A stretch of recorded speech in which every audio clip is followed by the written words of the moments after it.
सुप्रभात। ईश्वर को ईश्वर से ईश्वर के लिए पाओ, यह हमारी आज की आध्यात्मिक चर्चा का विषय। ईश्वर से ईश्वर को ईश्वर के लिए पाओ। ईश्वर साक्षात गुरुदेव जी के रूप में सगुण रूप से विराजमान है।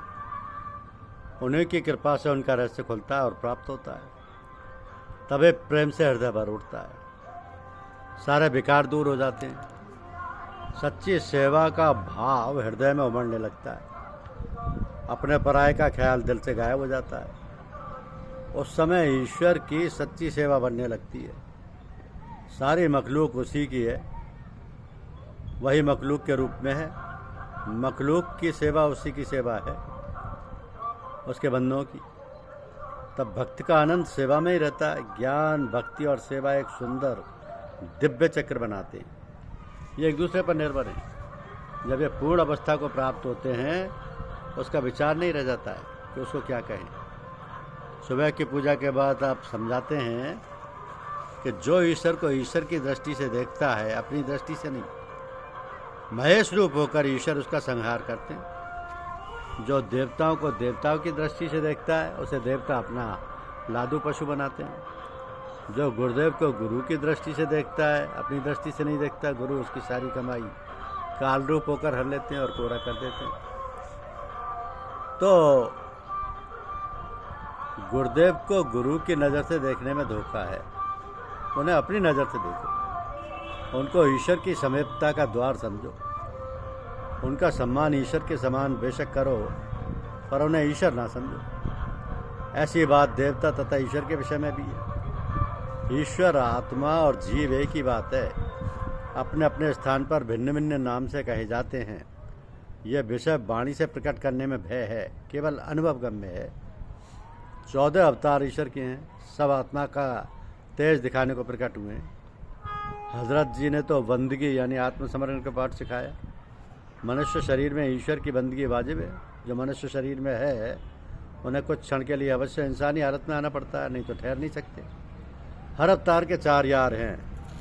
2 की बाहरी और 2 की भीतरी शिक्षा केवल साथ रहने से हो जाती है। एक अलौकिक वाणी थी, ईश्वर से प्रेम का डर करे, ना कि भय का डर। जो ईश्वर को ईश्वर की दृष्टि से पूछता है, उसको ईश्वर रुद्र रूप से रुलाते हैं। जो गुरुदेव को गुरु की दृष्टि से पूछता है, उसको गुरुदेव काल रूप होकर उसकी कमाई हड़प कर लेते हैं। गैरियत का पर्दा उठ जाना चाहिए, परंतु व्यवहार वैसा ही हो जैसा गुरु भाव से होता है। गुरुदेव की इज्जत बेशक ईश्वर के समान करे, परंतु उसको ईश्वर न जाने, नहीं तो मूर्ति पूजन हो जाएगा। श्री गुरुदेव के द्वारा ईश्वर की प्राप्ति होती है, इसलिए उनसे प्रेम करे, ईश्वर से प्रेम हो जाएगा। गुरु में निरंतर लीन होने से ईश्वर में आप ही आप साधक लीन हो जाएगा। जो लोग अपनी निंदा करने वाले के वचन से दुखी ना होकर प्रभु के ध्यान में आनंद मनाते हैं, वो स्वयं सुखी होते ही हैं और वो उसको भी हरि सम्मुख करते हैं। ये मार्ग क्यों ना चले जिसमें अपना और दूसरों का कल्याण हो। भक्तजनों का तो यही कार्य है। वो यत्न करते हैं कि अधिक से अधिक प्राणी प्रभु के भक्त बने। ज्यों ज्यों श्री गुरुदेव की सच्ची भक्ति उदय होती है, ज्ञान का प्रकाश उदय होने लगता है, गुरुदेव का सच्चा रूप प्रकट होने लगता है, संभाव आने लगता है, अंधकार के पर्दे फटने लगते हैं, सब द्वैत भाव होकर पूरी भक्ति प्राप्त होती है, जिसके लिए कोई नाम नहीं है। यह दशा केवल अनुभव की जाती है। अनुभव करने वालों को यह पता लगने से रहा कि मैं क्या अनुभव कर रहा हूँ। हाँ, परमानंद की प्राप्ति की यह परम भूमिका है। एक भक्त जी की चिट्ठी आई है। आपने फरमाया कि तपोभूमि में वास किए बिना काम नहीं चलता है। ये शरीर ही भूमि है, ये नित्य प्रेम की अग्नि से जलती रहे, हृदय में प्रेम की पीड़ा बनी रहे। दूसरों को मालूम ना होने पाए, भीतर की मोहब्बत औरों पर खुल गई तो बात 2 कौड़ी की हो गई। ईश्वर के मार्ग में बड़ी सावधानी से चले। जब तक गुरुदेव की आज्ञा ना हो, अपने को जाहिर ना करे। अगर बीच में कोई जाहिर हो गया तो ठीक मार्ग पर आना कठिन है। ईश्वर अपनी दया कृपा से संभाल करे तो बचत होगी, नहीं तो नहीं। दुनिया में मेल मिलाप करते नाम कमाना और ईश्वर की भक्ति पाना दोनों एक साथ मुश्किल बातें हैं। हम खुदा ख्वाही व हम दुनिया दू, एक ख्याल अस्तो मुहाल अस्तो जनू। जिस इंसा को सगे दुनिया न पाया, फरिश्ता उसका हम पाया न पाया। तो दरवेशी, पर्दापोशी, व आज खुद फरमोशी, जनाब हजरत साहब ने तो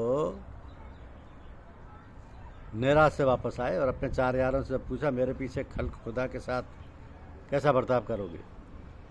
तो एक ने अर्ज किया कि सखावत व करम करूँगा। दूसरे ने अर्ज किया अदब व इंसाफ करूँगा। तीसरे ने अर्ज किया कि शरीयत को फैलाऊँगा। चौथे ने कहा पर्दापोशी करूँगा। आप इनसे बड़े खुश हुए। आपने पीछे इन्हीं को जानसी बना गए। अपने पीछे फरमाया, खुदा खुद पर्दापोश है, हमें तुम्हें क्या अधिकार है कि बंदगान खुदा का पर्दाफाश करें? हमें तुम्हें क्या अधिकार है? हया खुदा के सामने बनाए रहे। हया यही है कि बंदगान खुदा के ऐब खल्क के सामने ना खोले। ईश्वर कहता है मैं तो छिपाता हूँ, तुम्हें क्या हक है कि खोलो? दरवेशी सखुन दरवेशी और शय है। दरवेशी पर्दापोशी आज खुद फरामोशी है। दूसरों के ऐब खोलना गोया अपने ऐब खोलना है। ईश्वर को यह मंजूर नहीं। रजा के कूचे से कभी ना हटो। साधु व संत वही है जो दूसरों के पापों को छिपाता है और अपने आप को विसारता है। ईश्वर की भक्ति उसी को मिलेगी जिसका व्यवहार शुद्ध है। संत जनों में क्रोध आता ही, कितना ही अपराध हो गए, सदैव ईश्वर की कृपा के लिए प्रार्थना करते रहते। हे प्रभु अपना रहम कर, इनकी भलाई कर, इनका सुधार हो, ये बेचारे नहीं जानते। एक समय की बात है कि एक जहाज़ पर एक राजा, उनके दरबारी और बहुत से विदूषक चढ़े थे। उसी में हज़रत इब्राहिम बिन अहमद भी बैठे थे। राजा के मन में आया कोई स्वांग देखूं। जरूरत हुई कि कोई बूढ़ा भद्दे रूप का मिले, उसी की हंसी उड़ाई जाए। ढूंढने पर उन्हीं महापुरुष को पाया। लोग समझे कि कोई जाहिल है, बस इन पर थप्पड़ें पड़ने लगी। हंसी और टट्टा उड़ने लगा। प्रभु से देखा ना गया। आकाशवाणी हुई, कहो तो नाप को नष्ट कर दूं। संत ने कहा नहीं, मैं सहता हूँ, तू भी सह। फिर थोड़ी देर पीछे आवाज़ आई, अब नहीं सहा जाता, गारत करूँ? महात्मा जी बोले मैं सहता हूँ, तू सह नहीं पाता, सह ले। फिर आवाज़ आई। संत जी ने फिर वही कहा।